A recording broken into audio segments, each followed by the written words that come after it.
It'll be okay. It'll be okay. So on our way down, we stopped. I'll start over. Why? Because I didn't like how it looked. That's why I said do it. Hi everybody, I'm Paul. And I'm Megan with Dreaming Out Loud RVing. Trading the everyday for a better day. And we're just going to do a little wrap up on our Tampa trip. Yep. Unfortunately, we're home. And it's cold. Boo. Yep. But we had a great time. We did. Trip down went well. We stopped at our favorite campground in South Carolina. Mm-hmm. Point South KOA, right? Yes. Okay, I always want to say South Point. Point South KOA, and it was awesome. They are top notch. They are. It's a small little campground, but they do it right. It's very, very classy little place. And right off of 95, exit 33? 33, yep. And so easy on and off, and if you're ever traveling down that way, definitely stop. Yeah, it's definitely worth it. So from there, the following day, we traveled down to Tampa, and we stopped at the Cracker Barrel, right in Lazy Days. No, we could not believe it. There's like 5 Cracker Barrels in the area, and we just thought, we randomly picked one. Yeah. Here we've wanted to go to Lazy Days for years. Yeah, I had no idea that that's where we were stopping. But we walked out to the Lazy Days dealership and walked around, looked at a few rigs. It's close to closing time, so we didn't go in a bunch of them. We just kind of walked around and enjoyed seeing them from the outside. So then the following morning, we were only 4 miles from the fairgrounds. So we drove over to the fairgrounds, got in line, which we were about 5th in line, and got escorted into our site, which we ended up right in the middle of the motor coach rally. Yeah, I don't think we were supposed to be there. No.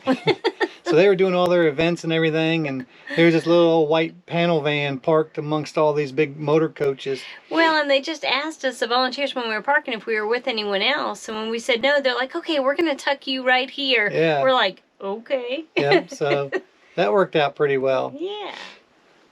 So we settled into our little spot, and I think we went in that evening, didn't we? For a little bit. Did. Yeah. Mm-hmm. We went in that evening for a little bit, walked around, just kind of see what was going on. But then Thursday was our first big day in the show. Yes. We walked around, and lo and behold, we ran into White Bethune. Yep. Yes, we were so excited. Yeah, Kyle and Jen, they are awesome people, and their dog. Eloise. Very elegant poodle. Yes, so, beautiful. Yeah. And so well behaved. Yeah, it was neat. Yeah. So we hung out and talked to them for a while.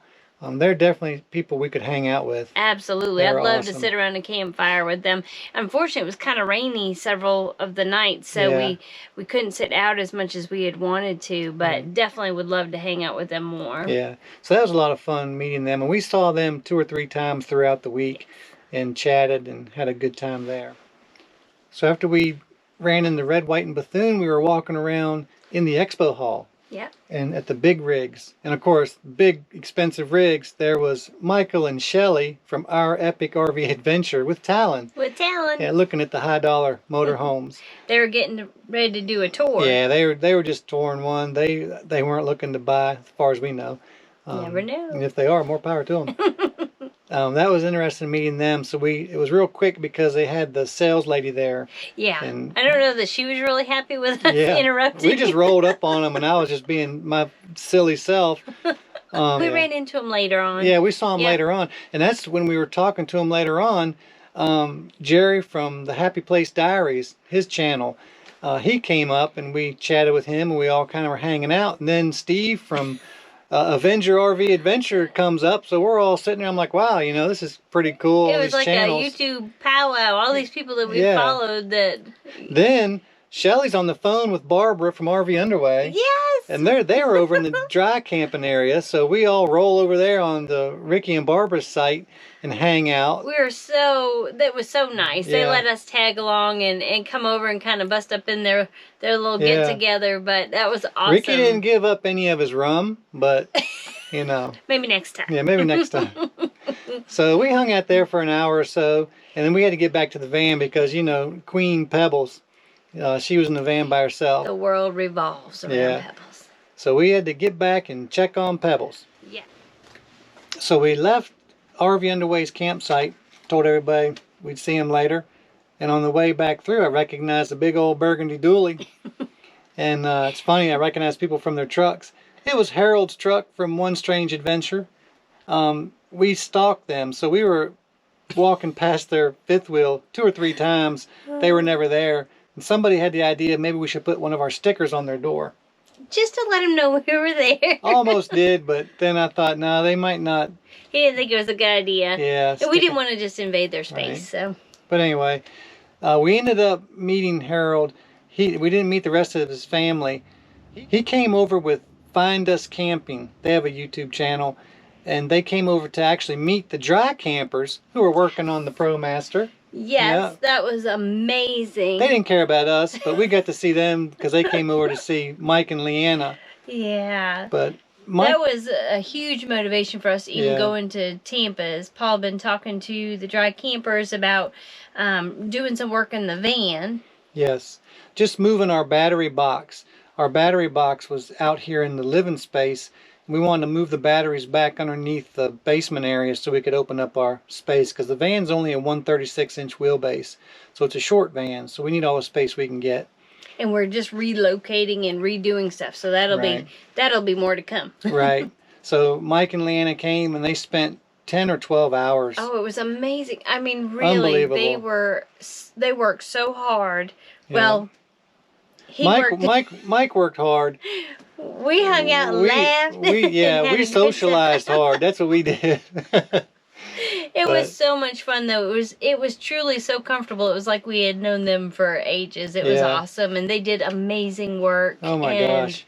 I could not recommend them any higher. I mean, they were just awesome. If you need any solar work done, if you don't use the dry campers, you're wasting your time and money. Truly, it was so professional, and they went above and beyond. Yeah. And we'll have more on that to come. So we thought he was just going to take the batteries, unwire them, and move them back. Dude took everything. Yeah, we were thinking a couple hours. He took everything, the control panel, everything out, and just started over. It was unreal. You know, put a whole new control panel and relocated everything. So it's awesome. I mean, it turned out immaculate. Way better than I ever expected. Way better. Yes. Way better. And just an awesome day. It was such a great day hanging out. So having the dry campers do our solar was definitely the highlight of our trip. Definitely, without a doubt. That's one of the reasons we went down there, was to have that done. And they met us and did this in between all their other scheduled work. So they did us a huge favor. They went out of their way to do this for us, and we were just so grateful. They were squeezing us in, and we are grateful, that's for sure. So the one day the weather was a little bit dreary, so we go in the expo to look around, and that's when we ran into 30 and a Wake Up. Yes, yeah. He was so nice. Yeah.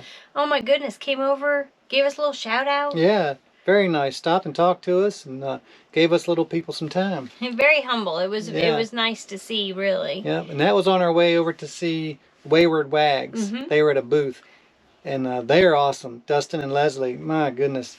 So definitely more people we could hang out with on a regular basis. At least we think so. They may not, but we they might not want to hang out with us, but we could definitely see ourselves hanging out with them. They're very nice. Everybody was so kind, and I think that was a huge thing for me too, because you never know when you see people on YouTube how they really are in real life. Right. And so well, now there was a couple channels that we recognized that, you know, didn't give us the time of day, but that's okay. They might have been distracted.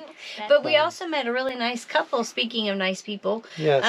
When we were talking with Wayward Waggs, right? It was, I got their card because I didn't want to say it wrong, but it's John and Kate, I believe Muniz is their name. Yeah. But it was kind of cool. They followed Camper Van Kevin, so when we were talking about our van, they kind of perked up, and it was kind of neat to just have a little connection that way. And they subscribed to us. They did. I don't know if they're still here, but they did subscribe the time they were down there. Thank you if you see this. Yeah, thank you so much.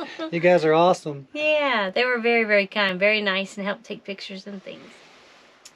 And on that rainy day when we were walking inside, we don't want to forget to give a little shout out to Defiance Tools. Yes.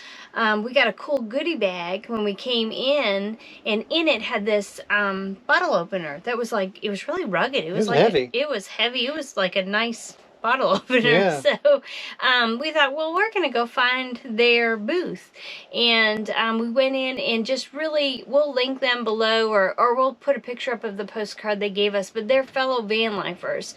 and they have all these cool products. We ended up getting a French press where you can make coffee. Super easy, practical, awesome for the van. Just have to heat up some water and go. And then the multi-tool. Yes, there was this multi-tool, and I will try to include a little picture of that too if we can, that we bought for our son. That's like it's a knife, it's a spatula, it's tongs, it's you name it. It's like all in one, but really good quality stuff. The ultimate camping tool. Yes. So you'll have to check them out too and support them, because again, being van lifers, this is how they support being on the road. So and we recognize the investment they made just giving out those bottle openers. You know, that come out of their pocket. So we appreciated it, and we wanted to go by their booth and show them that we did. And we told them that's why we came by there. And we're actually going to go on and order, because I want a French press too. Right. So we're going to go on and order more as well. Right. So the entire time there, all the workers, the staff, you know, they're all volunteers. Everybody was fantastic. Very nice. Except for one guy. There's always one. So with our package we bought, we got donuts and coffee in the mornings. Only one morning did we go over there to get donuts and coffee. And, you know, I like to kid around. I have a good time. I joke around. And we go in to get the donuts, and the guy's like, you know, what do you want? And I said, well, I'll take these 3 boxes. He said, oh, don't kid with me. Just tell me what you want. Just tell me what you want. And he was like freaking out. I'm like, oh my gosh. I mean, I can't even imitate him. I mean, I'm low key compared to what he was. Yeah, it was intense. So I reached to get a napkin, and he swatted my hand away. Don't touch anything. He was freaking. I think he was. Anyway, he was just fanatical about everything. And then he goes, I know you're in a good mood, but and he stopped, and I said, you're not? And he goes, no. I was thinking it sucked to be. I didn't say anything after that. I let him just do his rant because I wasn't going to engage. And it was kind of sad for a volunteer at a happy event to be that miserable. And even the other volunteers kind of were looking at him like, oh my. Yeah. And so we just moved down the line, and we got our donuts from a nicer person. Yeah, he shouldn't have been in customer service, I can tell you that. No, he should have been out parking cars or something. But anyway. Maybe, I don't know. Everybody else was wonderful. Maybe he was constipated and didn't feel well. Who knows? I don't know. But you never know when someone's having a bad day. Right. Why? Or been out parking cars. Or cleaning toilets. You did want to say something about the package, right? The package we bought was the all-inclusive. So we got the camping from Wednesday through Sunday with power hookup. It was like $235. But then we got access to the show from Wednesday through Sunday. Right, like unlimited. Right, and it was very worth it for us. We even snuck in early one morning. We did, because you need a couple days or more to go through the show. Yeah. And we still didn't see it all. But it was worth it for us to have the power for Pebbles to have heat, because we don't have gas heat on the van, so just electric. And it was. But we have a Mr. Buddy. But yeah, we have a Mr. Buddy, but I wouldn't leave that unattended. Right. And then the one morning we did sneak in. We didn't sneak in. We just walked through, and it was open. We didn't. There was no gate. We just walked in. Next thing we know, we're walking around the show. And you're supposed to have like media passes. We didn't have media passes. And we were getting some looks, but we were having fun. It didn't matter. It was harmless. Quiet. It was nice. It was nice. I will say that's one thing with getting there Wednesday. You can really walk around and preview, and there was hardly anybody there. Yeah. The crowds were really light until later Friday, and then we left Saturday and we heard it was really busy. Yeah, Saturday we heard was busy, but we got there we got there Wednesday, so Wednesday and Thursday were pretty light, so it was kind of cool. You could walk around and it wasn't so busy and all of that, so that was nice too. Battery's getting ready to die. We love the experience. We hope to go back next year, and we hope everybody out there goes too. Yes. It was so fun to meet people in person. Even if you're not looking for a camper, just to go and socialize and hang out with all these people that you see on YouTube and really get to know people. We're looking forward to it. We were looking forward to next year before we even left this year. We're already planning ahead. We got our route picked out. That's right. So I think now that we know what to expect, we'll have an even better time next go around. If you're a subscriber and you're back, we certainly do appreciate it. If you're just passing by and checking us out, we thank you very much. Hope you stick around and consider subscribing. Till the next video, peace out. Bye.